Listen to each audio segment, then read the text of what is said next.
Представьте, вы один в кромешной тьме идете по улице, и внезапно на вашем пути появляется собака, которая своим пристальным взглядом, недоброжелательным рычанием дает знать, что вам нужно спасаться. Решение нужно принять как никогда быстро, да так, чтобы оно в конечном итоге оказалось верным. Именно в этот момент в ход вступает одна из самых важных систем человеческого организма – нервная система. Она тесно связана со всеми 5 чувствами – зрение, вкус, слух, осязание, обоняние, все наши чувства и ощущения. Она контролирует все. Нервная система подразделяется на 2 части – центральная нервная система и периферическая нервная система. Центральная нервная система состоит из головного и спинного мозга. Это главный центр управления. Именно он решает, что делать в той или иной ситуации. Периферическая нервная система – это все нервы, которые отходят от мозга и позвоночника, которые позволяют центральной нервной системе работать и общаться с другими частями вашего тела. Периферическую систему можно подразделить на сенсорную и моторную части. В сенсорную часть входят клетки, которые получают сигналы. Они наши рецепторы. Они воспринимают внешние факторы, такие как свет, звук, с помощью определенных рецепторов. А моторная часть состоит из клеток-двигателей. Они генерируют и передают импульсы конкретным органам-исполнителям, к примеру, к мышцам. Далее моторная часть делится на соматическую и автономную систему. Соматическая система контролирует произвольные мышцы, то есть, другими словами, то, что вы можете контролировать, например, движение руки или ноги. Автономная система контролирует непроизвольные мышцы, то есть, другими словами, вы контролировать их не можете. Она контролирует такими действиями, как биение сердца, сокращение желудка. Далее автономная система делится еще на 2 вида – симпатическая и парасимпатическая. Симпатическая нервная система активизируется в стрессовых ситуациях. Именно она включается, когда вы видите ту рычащую собаку. Увеличивается сердцебиение, дыхание, бронхи расширяются, а адреналин начинает повышаться. Парасимпатическая система – полный антоним предыдущей. Она ответственна за успокоение и расслабление тела, уменьшение пульса, ритма дыхания. Вот такая вот у нас сложная иерархия. Теперь давайте немного углубимся и рассмотрим то, из чего сделана любая система клетки. Нервная система образована нервной тканью, которая состоит из нервных клеток, нейронов, о которых, я думаю, вы наслышаны, и мелких клеток-спутников, глиальных клеток, которых, кстати, примерно в 10 раз больше, чем нейронов. Нейроны обеспечивают основную функцию нервной системы – генерация, проведение и передача нервного импульса, электрического сигнала. Они являются структурно-функциональными единицами нервной системы. Нервные импульсы имеют электрическую природу и распространяются по отросткам нейронов. Клетки-спутники, вот эти точечки, глиальные клетки не передают нервные импульсы. Они выполняют питательную, опорную и защитную функцию, способствуют росту и развитию нервных клеток. Почти всю историю современных наук о мозге клетки-спутники, они считались незначительными, обслуживающими. Ныне же известно, что они играют важную сопровождающую роль. Все же ключевой фактор развития мозга, его деятельности и болезней. Существует огромная вариация клеток-спутников, глиальных клеток, другими словами. Вот они у нас. Так, напишем. Существует огромная вариация глиальных клеток или клеток-спутников. Астроциты, к примеру, имеют форму звездочки и размещаются в пространстве между нейронами. Они присоединяют нейроны к кровоснабжению и регулируют обмен веществами между нейронами и капиллярами.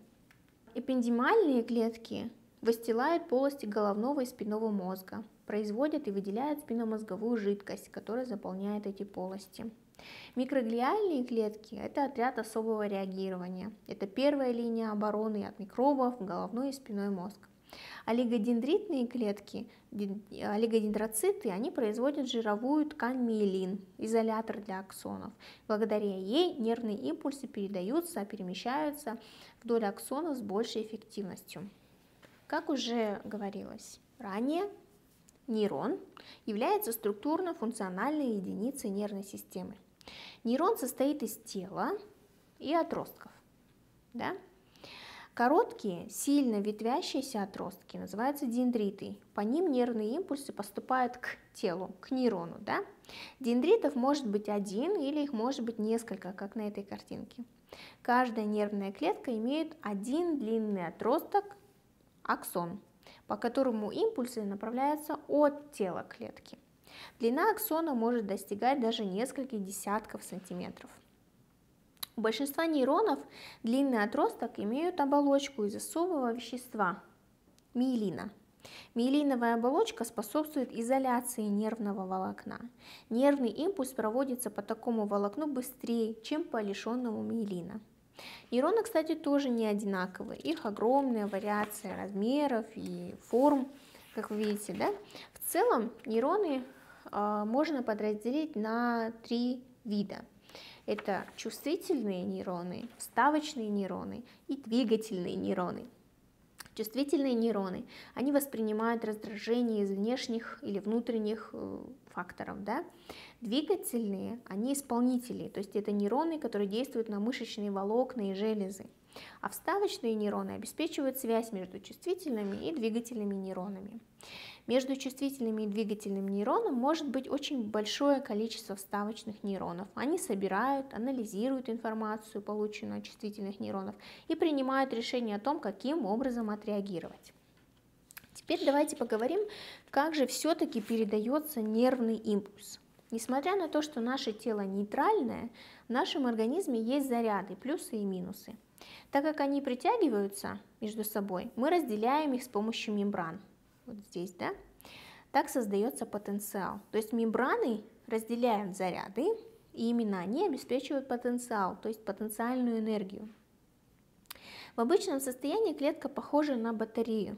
То есть она имеет позитивный и отрицательный заряд. И вот как батарея, пока вы ее не вставите в игрушку, допустим, ничего не произойдет, да? Она просто лежит. Так и нервная клетка, пока по ней не пройдет импульс, ничего тоже не будет. Внутри нервная клетка, она заряжена отрицательно, а снаружи она заряжена положительно, что приводит к возникновению разности потенциалов на мембране. Потенциал покоя вот в таком состоянии равен минус 70 милливольт. Внутри находятся ионы калия, а снаружи ионы натрия. Оба иона положительно заряжены, но натрия снаружи намного больше, а ионы калия внутри соединены с негативно заряженными протеинами. Поэтому внутри клетка имеет негативный заряд, а снаружи она имеет позитивный заряд, то есть как батарея. Такое расположение ионов не происходит само по себе, конечно же. Этому процессу помогают специальные протеины в мембране, вот здесь это указано у меня. Например, натрий-калиевый насос. Это такой особый белок, который пронизывает всю толщу мембраны, сидит в мембране и постоянно накачивает ионы калия внутрь, одновременно выкачивая ионы натрия наружу. Так и создается вот этот электрохимический градиент, или другими словами разница в концентрации. Но как мы знаем, природа любит уравнивать любую разницу. Это и есть потенциальная вот эта энергия, которая создается мембраной. Нервный импульс создается, когда у нас нарушается вот это равновесие созданное. То есть нервная клетка, находясь в покое, минус 70 милливольт, как мы говорили, все ионные каналы закрыты, получает определенный сигнал от рецепторов. В этот момент начинают открываться ионные каналы, заряды пытаются уравняться, и на какой-то момент там, где был плюс, становится минус, а там, где был минус, становится плюс. И приток этих положительно заряженных ионов внутрь уменьшает отрицательный заряд внутри клетки. То есть там, где был минус, там становится плюс на какой-то момент. И вот это вот уменьшение отрицательного заряда внутри клетки называется деполяризацией. И происходит потенциал действия, вот этот момент, то есть нервный импульс. После этого происходит реполяризация, и клетка возвращается в свое исходное состояние. Так и происходит передача сигнала по аксону. То есть мы видим, на X это время, Y это мембранный потенциал, клетка находилась в состоянии покоя, минус 70 милливольт, да, в милливольтах, минус 70, какой-то стимул произошел, мы доходим, в клетку начинают попадать положительные ионы натрия, заряд внутри клетки меняется до минус 55, это называется порогом, Если мы перейдем этот порог, то уже начинается импульс нервный. Происходит деполяризация, то есть означает, там, где был минус внутри, становится плюс, потом в другом месте, где минус, становится плюс. Происходит деполяризация, нервный импульс, а потом реполяризация. Клетка возвращается обратно в свое состояние, потенциал покоя возвращается, да? А нервный импульс пошел по аксону. Там происходит передача нервного импульса. Но далее нейроны, все нейроны, они соединяются у нас, один нейрон соединяется с другим. Таким образом, что аксон, вот он, одного первого нейрона, скажем, присоединяется к телу или дендритам второго нейрона, другого нейрона. И вот это место контакта одного нейрона с другим называется синапсом. На теле одного нейрона насчитывается 1200 или 1800 синапсов. Синапс, то есть это вот это пространство между соседними клетками, в котором осуществляется передача нервного импульса от одного нейрона к другому. Здесь вы можете увидеть увеличенную версию этого синапса. Импульс не может перескочить через эту щель, поэтому нужно найти какой-то способ для передачи импульса следующему нейрону. В конце каждого отростка мы видим, что имеются такие крошечные мешочки, называющиеся пресинаптическими пузырьками, в каждом из которых находятся специальные соединения, нейромедиаторы. При поступлении импульса из этих пузырьков высвобождаются молекулы нейромедиаторов, они пересекают синапс и присоединяются к рецепторам на следующем нейроне. Так и происходит передача от одного нейрона к другому. Спасибо за внимание.